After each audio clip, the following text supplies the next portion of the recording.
Uh, Kuchelewa kufanikiwa sio laana.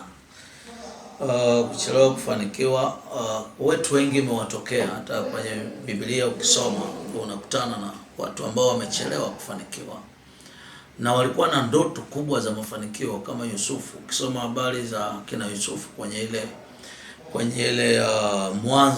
Mwanzo 37 mstari wa 20 na kuendelea, utakuta kwamba huyu mtu alikuwa mtu wa ndoto na alikuwa na ndoto kubwa sana, lakini mwisho wa siku alikutana na magumu mengi sana, magumu mengi, mpaka jela alienda.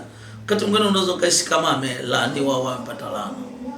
Sio laana. Kuchelewa kufanikiwa sio laana. Ni wakati ukifika wa Mungu utafanikiwa tu, na ndani yake kuna juhudi, ndani yake kuna maarifa, ndani yake kuna mapenzi ya Mungu. Ukisimama na Mungu wako, iko siku utafanikiwa na wale waliokucheka watashangaa. Mungu akubariki sana.